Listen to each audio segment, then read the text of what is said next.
அல்ஹம்துலில்லா வஸ்ஸலாத்து வஸ்ஸலாமு அலா ரசூலில்லா வாலா ஆலிஹி வசஹ்பிஹி வபாத்.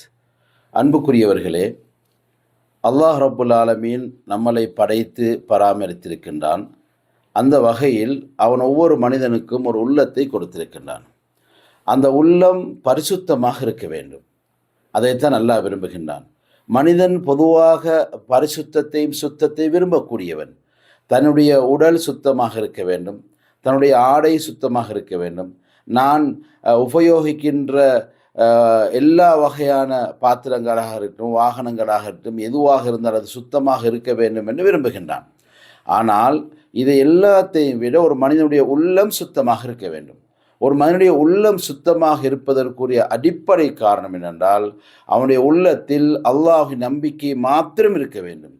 எவருடைய உள்ளத்தில் பல கடவுள் கொள்கை, எல்லா கடவுளும் நல்ல செய்கின்றது, மனிதர்களாக உருவாக்கப்பட்ட கடவுளாக ஏற்றுக்கொள்வது, அல்லது மரங்களையோ மாடுகளையோ பாம்பையோ கற்களையோ சிலைகளையோ இவைகளெல்லாம் கடவுளாக ஏற்றுக்கொள்ளும் பொழுது அவனுடைய உள்ளத்திலே அசுத்தம் சேர்கின்றது. ஒரு மனிதனுடைய உள்ளம் சுத்தமாக இருப்பதற்கு ஒரே கடவுள் நம்பிக்கை இருக்க வேண்டும். அப்போ கடவுள் என்பவன் அல்லாஹை தவிர வேறு யாரும் இல்லை. அல்லாஹ் என்பவன் பரிசுத்தமானவன். அவனுடைய அந்த பரிசுத்தமான அந்த நம்பிக்கை ஒரு மனிதனுடைய உள்ளத்தில் இருக்கும் பொழுதோ அவன் பரிசுத்தமானவன் ஆகிவிடுகின்றான்.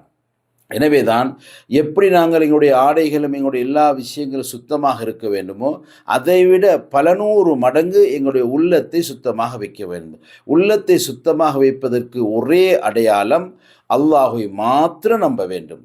அல்லாஹ்வினால் கொடுக்கப்பட்டதை மாத்திரம் நடைமுறைப்படுத்த வேண்டும். அல்லாஹ்வினால் தடுக்கப்பட்டதை முழுமையாக நாங்கள் தவிர்த்து கொள்ள வேண்டும். எனவே உடல் சுத்தம், உடை சுத்தம், இடம் சுத்தம் என்பதை விட ஒரு மனிதனுடைய உள்ளத்தை நாம் ஒவ்வொருத்தருடைய உள்ளத்தை சுத்தமாக வைப்பதற்கு மிக பிரதானமான விஷயம் அல்லாஹ்வை மாத்திரம் நம்ப வேண்டும். அவன்தான் இறைவன், அவன்தான் வழிபடுவதற்கும் வணங்குவதற்கும் தகுதியானவன் என்று அவனால் சொல்லப்பட்ட மார்க்கத்தை மாத்திரம் நாங்கள் நடைமுறைப்படுத்தும் பொழுது நம்முடைய உள்ளம் சுத்தமானதாக தூய்மையானதாக இருக்கும்.